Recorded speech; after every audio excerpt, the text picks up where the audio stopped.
It was the week before Christmas, and all through the house, a creature was stirring. And boy, what a rat.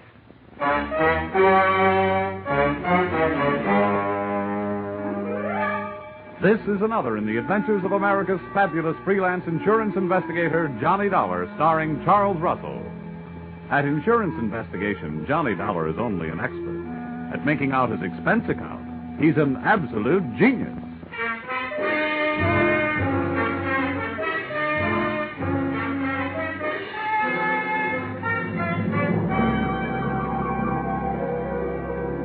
Expense account submitted by Special Investigator Johnny Dollar to Home Office, Industrial Insurers Incorporated, Hartford, Connecticut.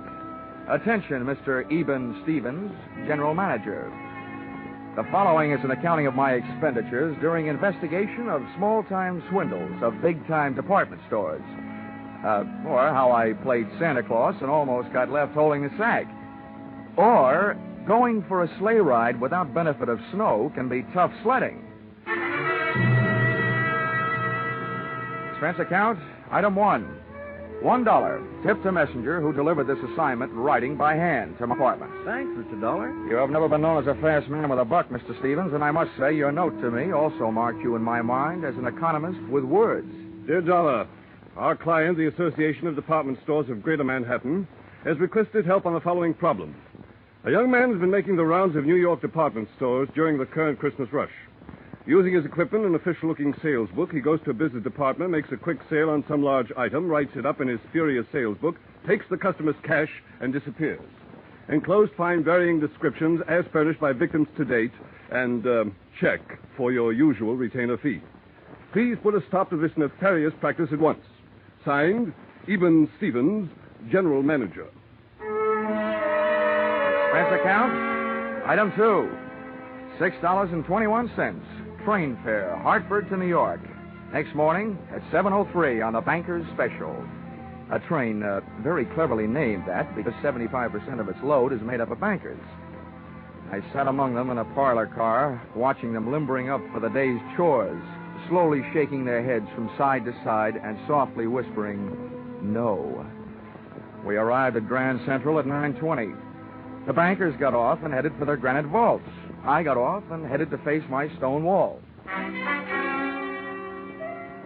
Expense account, item 3. 4 bits, cab fare to offices of the Association of Department Stores of Greater Manhattan. There, things got brighter right away. Her name was Judy Whitehall. Boy, how she'd been missed by the scouts for the Copacabana, I'll never know. I have been assigned to help you all I can, Mr. Dollar. What would you like to know first? Your home phone number. Oh, well, maybe we better wait until later for that. How many stores are there in your association, Miss Whitehall? We have 120 member stores, Mr. Dollar. Great. You know, in one department store, I'm the kind of a guy that can't find a glove department. And now I've got 120 stores in which to find someone I don't even know. Well, we do have the man's description. Yeah, as a matter of fact, we have a lot of descriptions, all slightly different. And the regular store detectives are all on the lookout. It's like looking for a noodle in a spaghetti stack. And all the sales personnel have been warned. It's beautiful. What's beautiful? Your face. Well, really, Mr. Dollar. After all. Oh, yeah. Oh, yes, I know. Business. Well, before I start, maybe you'd better give me a letter of identification. If I spend all day moseying around department stores without buying anything, I can stand a good chance of getting picked up as a shoplifter. Right away. Follow me. All right. Oh, just a minute. Hello, this is Miss Whitehall. Oh, yes, Mr. Sandler. Oh, my, that's terrible. My goodness, that's awful. Good gracious, that's worse. Well, the insurance investigator is here right now, Mr. Sanders. We'll be right over. What's so terrible? Well, that man, the one we're looking for, he was in the Miller's store making a phony sale in the camera department. Oh, you also said it was awful. It was. A little girl picked up a camera and snapped his picture, and the man tried to take it away from her, and the girl yelled, and then her mother screamed. And what made it worse? Well, a store detective came running, and the man shot him. Then he grabbed the little girl, camera and all, and ran off. They called the police. Really? I can't imagine why.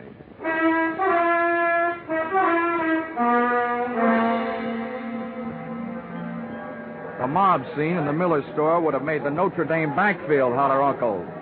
Christmas neckties were selling like hotcakes. Only compared to most of the ties, a hotcake would look better on you. The camera department was on the mezzanine, and the store manager, Mr. Sander, was on a rampage. Why doesn't somebody do something? Why can't they find him? I've got men posted on every door. He's in this store somewhere, and... Oh, Miss Whitehall, it's about time. Who's this? Oh, this is Mr. Dollar, Mr. Sandler, from the insurance company. Well, I tell you what you can do, Dollar. I've already got 20 policemen running all over the store. It's absolutely ridiculous, preposterous, and fantastic. That's what it is. Also amazing. Now, tell me, Mr. Sander, about that little girl who picked up the camera and snapped the culprit's picture. Did they find her yet? They certainly did, in the rug department. She's been shoved in the middle of a pile of 9x12 Orientals on sale at $123.50. She was scared, but not hurt. Now, the girl was found without the camera, I suppose. Naturally, but the camera wouldn't do us any good. After all, I'm sure the camera didn't have any film in it. They never do when on display. Well, how about the store detective, the one who got shot? In the hospital, Miss Hall. They'll call me here as soon as they find out how badly he's been hurt. Well, look, getting back to that kid, was she able to give you a good description of the guy who grabbed her? She hasn't stopped crying long enough. Well, how about her mother? Neither is she. Well, where are they now? They're in my office. That's why I'm staying right here. Where is your office? On the 8th floor, right next to the credit office. Well, this may be the first time I ever got past the credit office. Come on, Judy.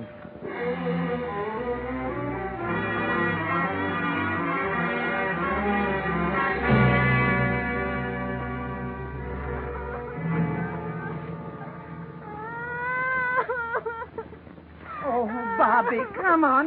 Blow your nose. There. Now, be a brave little girl. I don't want to. He hit me. He tried to kill me. Oh. He took away my camera. Let me have another try, Mrs. Jenkins. All right, Mr. Dollar, if you think it'll do any good. All right. Oh, come on now, Bobby. All you have to do is tell us what that bad man looked like. We'll get him, and then we'll fix him. Come on now, huh? I don't want to. He'll kill me. I'm beginning to think he's got a point. Okay, Bobby. Okay. Just a minute now. Oh, Judy. Here. Yes, Johnny? Looks like it's a child psychologist. I'm nothing. At this point, I feel like telling little Bobby to go out and play with some old razor blades. Got any suggestions? Well, it is almost Christmas. Yeah. And one thing little girls don't want to do at Christmas is get in wrong with Santa Claus. Ah, gotcha. Good gal. Where do we find Santa Claus? In the toy department on the 5th floor. Well, give me about 5 minutes to explain things to Santa, and then bring Bobby down. All right. Oh, Bobby. What? Do you know what happens to little girls who make Santa Claus mad at them? Yes. What happens? They don't get to look at television before they go to bed. I mean, at Christmas, what happens? They don't get any toys. All they get is old sweaters and underwear. Well, listen, Bobby. This guy Santa happens to be a good friend of mine. What do you think of that? Tell him I want an air rifle. You would. Okay. I'll even fix it so you can tell him yourself. How's that? Just fine. Ah, good girl. Hey, where'd you get that blood on your coat? You got a cut? No, sir. That's from that bad man. I bit him on the hand. Okay, Judy. Here I go. Oh, and on the way down, maybe you better stop by the dog supply department and buy little Bobby a muzzle. If the kid doesn't like his looks, old St. Nick may get hicked.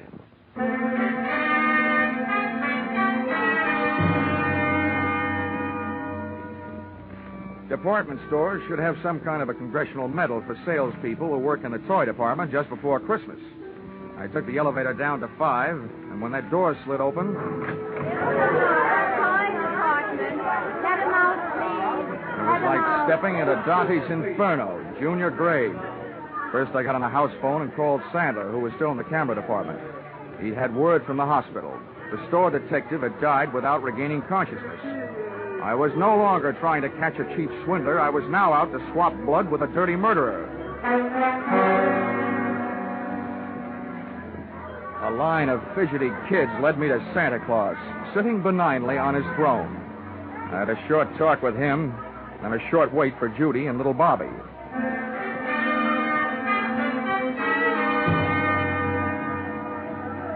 Okay, Santa. Now we've got to make her talk.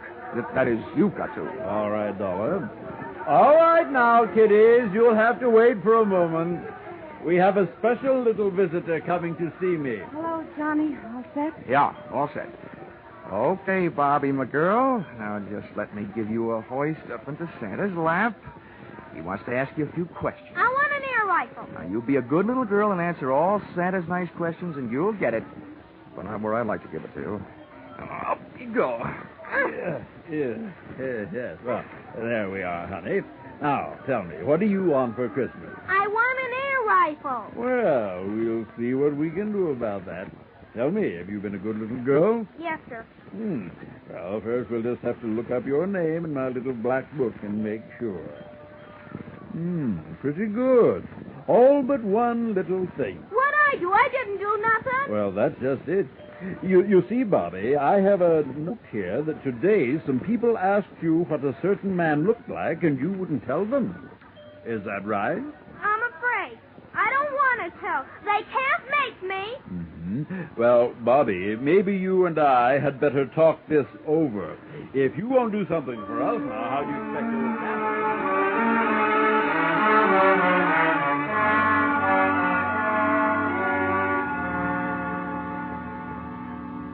Little Bobby's description of the murderer wasn't the greatest by any means, but it was better than none at all, with which we had been furnished by the personnel in the camera department and the kid's mother. We took the girl to the advertising department, where an artist made a sketch. Armed with a drawing, we made a tour of the store exits, showing it to the police posted on every door, giving them a rough idea what to look for. A medium-build, pudgy man with black hair. And when they came across such a character, he was to be issued an invitation to show his hands. If he was sporting Bobby's teeth marks, then they'd really know. Well, this chore out of the way, Miss Whitehall and I sank our teeth in a pair of sandwiches in the tea room. The Shopper's Delight sandwich, to be exact. Cream cheese, walnuts, watercress, and pineapple on whole wheat bread.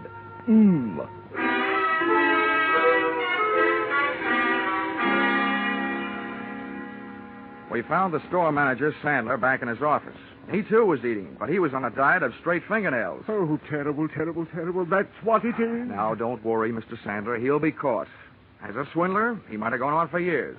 But as a murderer, it won't be long, believe me. Oh, what to do? Well, I've got several ideas. And the first is to get out of your office and start at the top of the store and work my way down. They're already doing that, and not a sign of him. Well, I once found a mouse in a hayloft, so be not disencouraged. And a pretty little mouse she was. Oh, dear. Oh, please, try to relax, Mr. Sandler. Everybody's doing their best. Yes, I'm sure they are. It's just that Oh.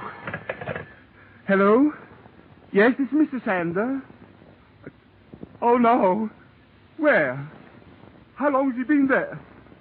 Hello? I'll be right down. What's the matter now? About an hour and a half ago, our store Santa Claus stepped out into the employee restroom for a smoke.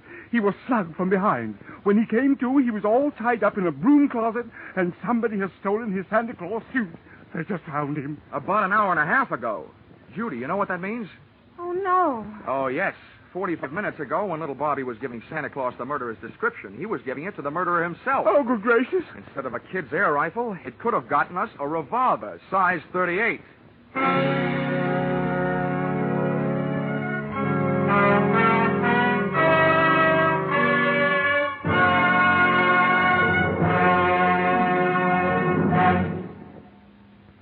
In just a moment, we will return to the second act of Johnny Dollar. But first, CBS is going to bring you one of the biggest presents you ever received from show business tomorrow afternoon, Christmas Day. For a full hour on the entire CBS network, you're going to get all the comedy, all the laughs, and one of the greatest Broadway and Hollywood hits of recent years, The Man Who Came to Dinner. And The Man Who Came will be played by none other than Jack Benny, plus Charles Boyer, Gene Kelly, Dorothy McGuire, Gregory Peck, and Rosalind Russell, plus Henry Fonda and John Garfield as narrators. You'll hear them all on CBS's special holiday hour tomorrow afternoon. Jack Benny, playing the man who came to dinner and breaking a leg, had to stay on and on and on. Now with our star, Charles Russell, we return to the second act of yours truly, Johnny Dollar.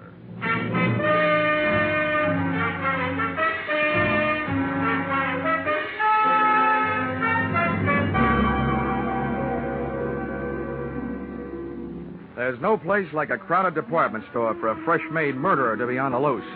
especially one that's playing Santa Claus for a lot of rosy-cheeked little nippers. I headed back to the toy department, but when I got there, the cupboard was bare. Our lethal St. Nick had decided to give up his red flannel and white whisker hiding place. We found the empty suit in a storeroom, tossed high on a stack of baby buggies. Oh, Johnny, this is terrible. That man's a murderer. What are you going to do? What am I going to do? Now, listen, Judy. By now, there must be 87 cops sifting through this store looking for that guy. They've got 2 cops on every door. Now, all I'm going to do is help them look. This is one of those everybody's problems. You're right. I guess I'm just getting excited. Well, that you have a right to do. Come on, let's get out of here. I've got an idea. All right, Johnny. I'll Oh, do... Mr. Dollars, thank goodness I found you. Mrs. Sandler wants you right away, down on 3. An old lady has just been shot in Junior Mrs. Lingerie. Oh, serves her right for not acting her age. Let's go, Judy.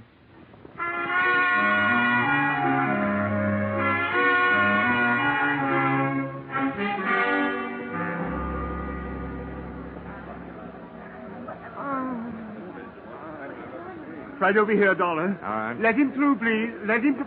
Lady, please stand back now. Well, Dollar, Yeah? congratulations. Before, this store was only going to sue that company of yours for $1 million. Considering what this shooting will do to our reputation, I'm going to make that $5 million. Mr. Sandler, keep your powder dry. First of all, it's not my company. And second, you can't sue them for something they didn't do. And third, you'd better get this poor old gal to a hospital. How badly is she hurt? And how did it happen? The doctor's on his way, and we've sent for an ambulance. This woman was lost out on the back stairway looking for the ladies' room. That maniac saw her coming toward him and ran down the stairs, firing over his shoulder. The bullet just seemed to have grazed her left side. Pretty lucky. Where are the police? They're searching all over the store. Dollar, what are we going to do? This is terrible for business. Well, I suspect that any minute now, the cops will be telling you to do something that's going to be even worse for business. Close the store. Well, but close the store? Yeah. Why, we're staying open late tonight. It's the last-minute rush. I'm just telling you what I think. I think the cops will double the lookouts on all the doors and make you close the store. Then they can go to work. We lose thousands of dollars. They can't make me close the store. You stay open, you might lose a few more customers. The hard way. Where's that doctor? He'll be here any minute. Oh, Mr. Sandler. Well, yes, what is it? Well, they called up from the sporting goods in the basement. That man has been down there and held them up. And he took 4 guns and 6 boxes of ammunition. 6 boxes of... Oh, my.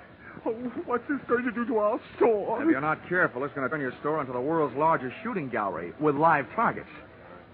You know what I suggest, Mr. Sandler? What? What? Tell me what? Don't wait for the police to tell you. Close the store.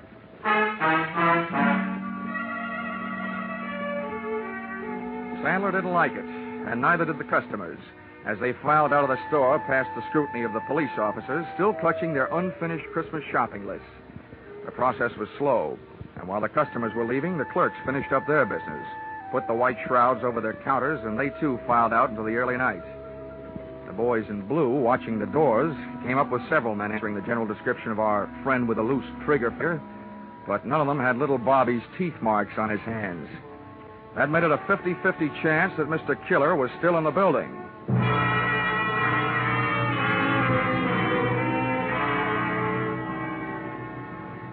There's nothing more eerie than a department store after closing. And its white sheets, the whole joint seemed to be playing ghost. I sent Judy over to a steakhouse, Pietro's, on 3rd Avenue. Told her to wait. Then I had Sandler get me a gun from the sporting goods department. For that lonely, scared feeling, there's no medicine that quite takes the place of a piece of cool steel in your little hot hand.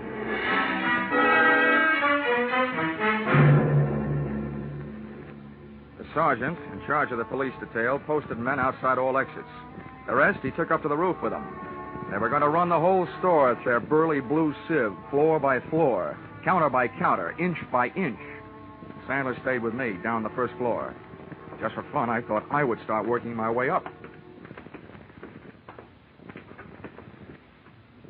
Dollar, don't you think we should get out of here and leave this to the police? Well, I have several goosebumps that agree with you, Mr. Sandler, but I have a very dangerous habit of trying to earn my money. Oh, this is terrible. Well, look, every counter and post in this store is just the kind of hiding place a sniper would pray for.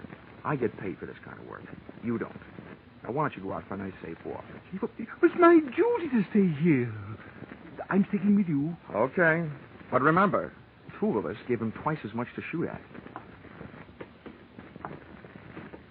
No, you did. I had to go and open my big mouth. Get down.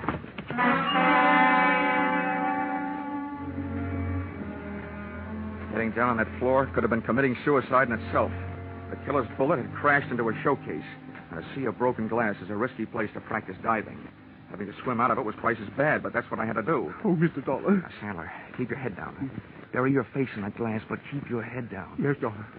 Tell me what to do, anything but get me out of here. I have a wife and 3 kids. Well, if you'll do what I tell you to do, your wife will go on having a husband, and your kids will still have a father. Yes, just tell me. I don't know exactly where that shot came from, but from the looks of this glass, it must have been from behind us.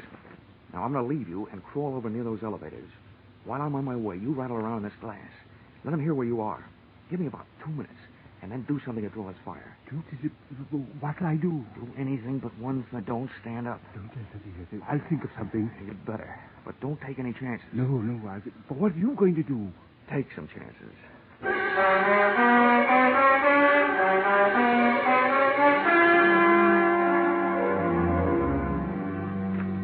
Once I was on my way, Sandler went to work with a vengeance. I could hear him thrashing around in that glass like he was trying to corner the Band-Aid market. I made it over to the elevators, scooting flat along the floor till I hit a car with an open door and slithered inside. Behind the protection of the elevator's front wall, I stood up, peered over at the edge of the door, and waited for Sandler to make the move that would draw the murderer's fire. I must say Sandler was dead game, and the way he made a move, he also stood a good chance of coming plain dead. First, he stopped wiggling around on his bed of glass, and then he just stood straight up. The shot missed, but my eyesight didn't. The killer was shooting from high up, behind a pole. He was standing up on a glass showcase, hoping for a better view. And it didn't take me long to decide to give him a better view of the inside of that glass showcase. I started deliberately shooting his foothold out from under him.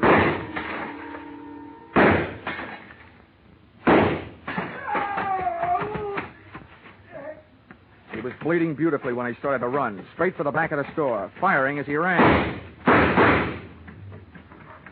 As one last souvenir, he threw his empty gun over his shoulder at me. People who live in glass houses shouldn't throw guns. I decided to join the track team and went on the chase. Back out of the main floor, through the employees' entrance, out to the dimly lit shipping department, and its loading dock filled with packages ready for shipment. I could hear him moving around among them. Okay, get your hands up and come out. I'm giving you a chance, but it's not going to last long. Get moving. I don't need your chance. I've got something better. Okay, so you want to play. I think I'll give you a couple of Yuletide presents early, and I'm sure nobody will mind if I open your head before Christmas.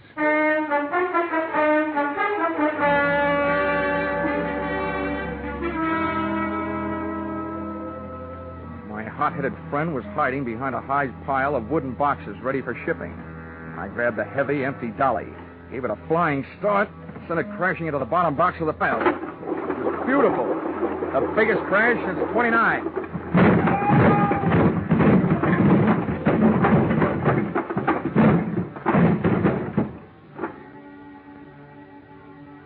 It was a tough fight, but, Mom, I don't think I won. At best, it was a draw. About the 15th time I belted him, he belted me right back. Then he got his hands on a hammer, laid it across the side of my head. I got the hammer, did the same for him, and made a hole in one. He fell squarely into a man-sized packing case lying at the foot of the packing bench. I was getting weak, dizzy. I had to hold him. One thing to do. Top a case lying right there. All ready. Nails part way in. Put it on right over him. Nail it on. Good, tight. Good, tight. Good, tight. Everything is going black.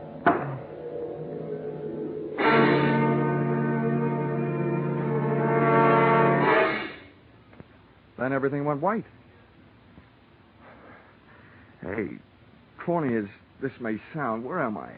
You're in the hospital, Johnny, darling. Hmm? But don't worry. It's only a slight concussion.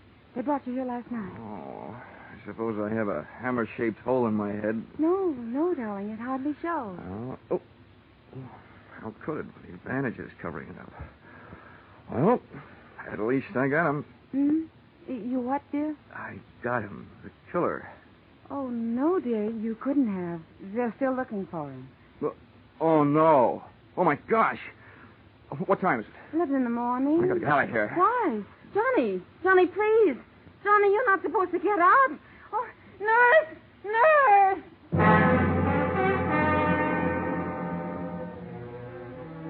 If they let him get away after all my trouble, somebody was going to need a doctor. Judy and I hit the department store in 12 minutes flat.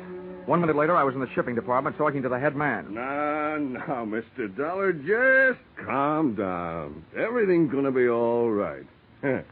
Now, exactly what is it you want to know? That big packing case, the one that was lying right here in front of the bench last night.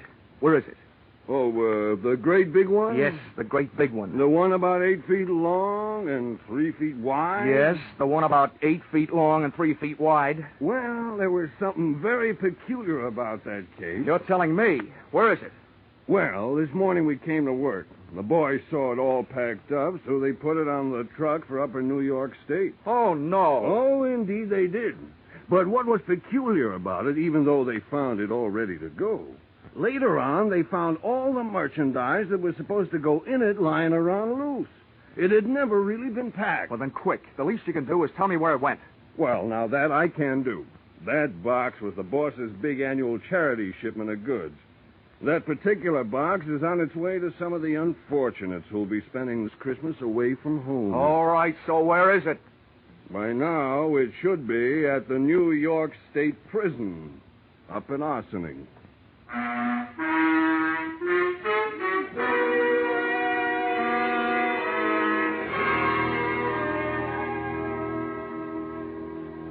Expense account, item 5, $12.80. Dinner check at Pietro's, where I had asked Miss Judy Whitehall to wait for me the night before, and where I inadvertently stood her up. Although how a gal can stand up after eating $12.80 worth of food, more than I can figure out. Let's see. Expense account, item 6, $10. Medical supplies for those poor CBS sound men, Vern Surrey and Billy Gould, who had to break all that glass during the show. Expense account total, $511.50. You may think this amount is a little high, but isn't everybody at this time of the year? Signed, yours, truly, Johnny Dollar.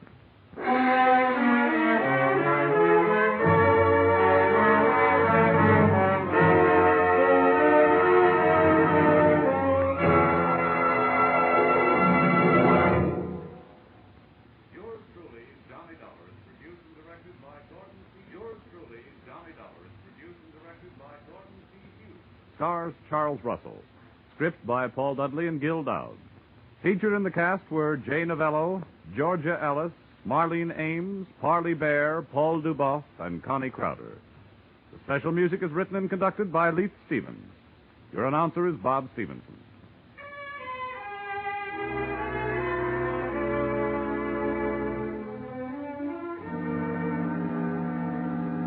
Be sure to be with us at the same time next week when another unusual expense account is handed in by Yours truly, Johnny Dollar.